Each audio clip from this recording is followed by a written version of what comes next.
आजकल पता नहीं क्यों कि वनराज के सामने वनराज का प्रो वर्जन मिल जाता है। मतलब उस दिन टिट्टू ने वनराज के सामने बोला, उसकी बोलती बंद कर दी। और आज अधीक ने उसकी बोलती बंद करवा दी। और एपिसोड के एंड में आद्या स्पाइसी चटनी रेस्टोरेंट जाती है, वहां पे देखती है छुप छुप के, अनुपमा पीछे देखती है। और शायद वो गिरने ही वाली होती है, और जैसे ही गिरती है अनुपमा से पकड़ लेती है। बोला, तुम ठीक तो हो? पर अब अनुपमा को शक होने लगा है कि कुछ तो गड़बड़ है भाई, कुछ तो गड़बड़ है। तो चलो मेन मुद्दे में, तमाशा मुद्दा जो मुझे बहुत पसंद है। तो अधिक और वनराज दोनों सामने। हमारी हिम्मत कैसे हुई यहाँ आने की?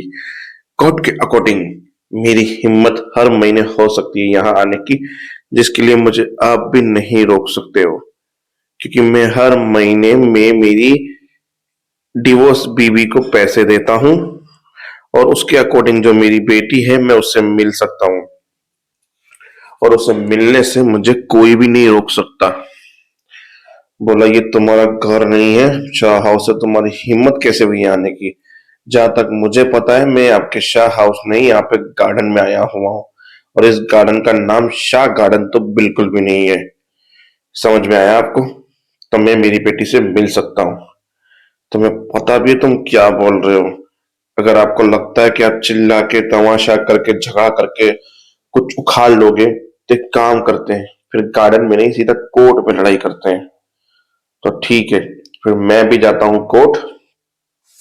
और फिर बाकी जैसी बदतमीज लड़कियों के ऊपर कर देता हूँ केस, ताकि ऐसी लड़कियों को पता चले कि बाप अगर अपने पे आ जाता है, अपनी बेटी को मिलने पे आ जाता है, अगर कोई उसे रोकता है, टोकता है, तो ये बाप क्या कर सकता है, वो मैं कोर्ट में दिखाऊंगा। मतलब धड़ाधड़ धड़ाधड़, एक के ऊपर एक वनराज की बोलतियां बनकर वनराज बोल ही ना पाए। ऐसा लग रहा है कि ये नए जनरेशन वाले ट्रेंड हो रहे हैं आगे भविष्य के लिए। या बाकी सब लोग समर्थन में थे पर बोल नहीं पा रहे थे कुछ भी। टिट्टू बीच में बोला, यूर राइट, आप ऐसा कुछ भी नहीं कर सकते। बोला, मेरी फैमिली के मैटर में बीच में मत बोल तू। बोला, वो तो मैं बोल के रहूंगा। मतलब मजा आ गई देख के। मतलब एक के ऊपर एक जवाब मिल रहे थे वनराज को। तमाशा खत्म हो गया, घर पे तमाशा गया शाह उसका। चपाकी ने बोला, इसको तो मैं अधिक को छोड़ूंगी नहीं, ये वो। ये फिर बा ने बोला, बा को बोला, आप बदतमीजी मत करो, यू शट अप योर बा, ये से खत्म। बा को बोला, बा ने खींच के थप्पड़ मार दिया घर पे। उन्होंने बोला, बा क्या कर रही है आप? बोला, ये थप्पड़ तुझे कई साल पहले मार देना चाहिए था, तो तुम्हारी बेटी बदतमीज नहीं बनती। अब भी वक्त है, इसे बोल अति के साथ सुलह करके सब कुछ खत्म कर दे। वरना जिस हिसाब से अधिक बात कर रहा था ना, अगर अधिक सच्ची में अपने पे आ गया ना, अधिक ने एक बाप अगर अपने पे आ गया ना, तो तेरी बेटी खून के आंसू रोएगी, खून के। और वो दिन दूर नहीं है कि तेरी बेटी को जिस दिन अफसोस होगा ना, उस दिन उसके पास पछतावे के लिए भी कुछ नहीं होगा। और ये तुम अच्छे से जानते हो वनराज। लगाम लगा ले अपनी बेटी पे। बेटी के मुंह में इतना भी पागल मत हो जा कि अपनी बेटी की जिंदगी नर्क बना दे। याद रखना, हर किसी को हम सफर की जरूरत होती है जिंदगी में, और छोटी बच्ची को बाप की जरूरत होती है।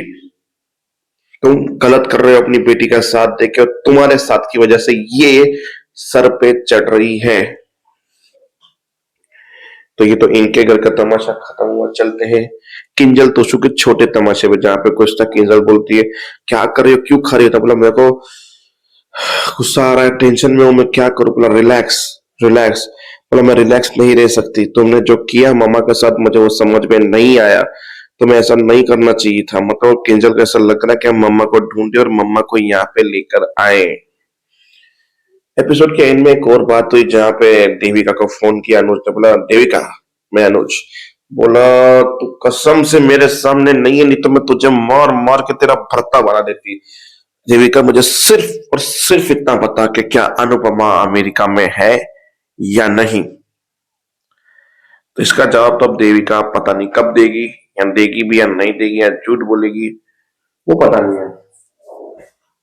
अब बात आते हैं सीधे उस पे जहाँ पे अनुज गया था मीटिंग में, फिर वहां पे वो लोग फ्री हुए, बोला अभी यहाँ पे कुछ इंडियंस खाना खाते हैं।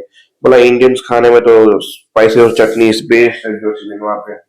फिर उसके फोटोज दिखाए हमने वहां पे, फोटो भैया फोटो दिखा तो अनुपमा थोड़ी घूमी हुई थी फोटो में।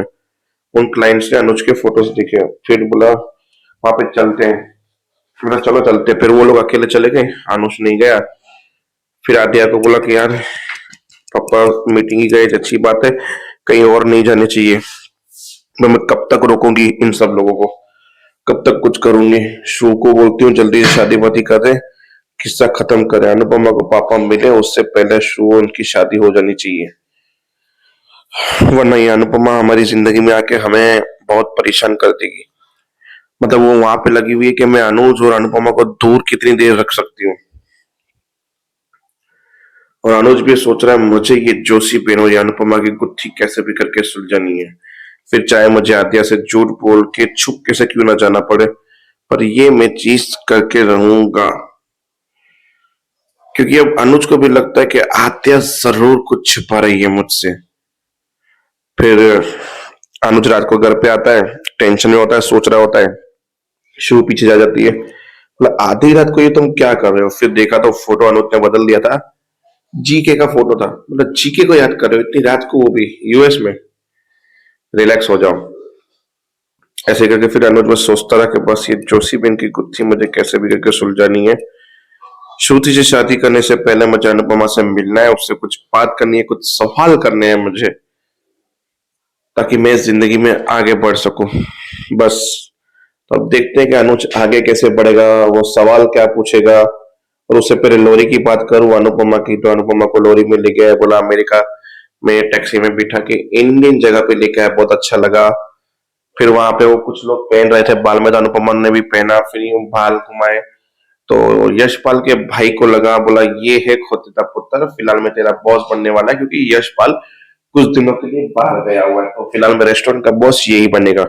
बोला मैं यशपाल का भाई जरूर हूँ, बस ठीक उससे भी ज्यादा हूँ, परंपरा प्रतिष्ठा। बोला मैं ऐसा बिल्कुल भी नहीं हूँ, सिर्फ सादा सा इंसान हूँ, यशपाल जैसा बिल्कुल भी नहीं हूँ। लोग खोते दे पुत्र, तुम मेरे पुत्र की बदतमीजी कर रहा है। बोला आप ही तो उससे बोलती हो। बोला मैं तो उसकी माँ हूँ, मैं कुछ भी बोल सकती हूँ, तो कौन होता है बोलने वाला। बोला मैं भाई हूँ, तो भाई नहीं बोल सकता कुछ भी, मेरे बेटे को मैं ही बोल सकती हूँ। हाँ ये बात याद रखना। फिर वहां पे लोहरी के गाने बजे, लोहरी सेलिब्रेट की गई। फिर लोहरी के सेलिब्रेट में अनुपमा ने बीच में अनुज कपड़िया के साथ डांस किया, सपनों में। फिर अनुपमा ने लड्डू बनाए थे, वो दिए कि मैं खाली हाथ कैसे आती, लड्डू खाए। बीच ये थोड़ी इमोशनल हो गई, फिर बातें शातें की कि मैं इस तरह का नेचर है मेरा, मैं ऐसा हूँ, मैं इस तरह का हूँ। फिर लड्डू खा के बोलो क्या हाथ थे आपके, स्वाद, मतलब आप इतनी अच्छी कुक भी है, मुझे पता नहीं था। आपकी तारीफ ऐसे में बिजी करती रहती है तो सुनता रहता हूँ मैं। फिर ऐसे ही नॉर्मल वहां पे लोरी पे बातें हुई, सब कुछ। तो बस यही था, पर मजा शाह हाउस में ही आया, क्योंकि जहां झगड़े होते हैं वहां मजा आती है। तो मिलते हैं नेक्स्ट वीडियो में। जय हिंद।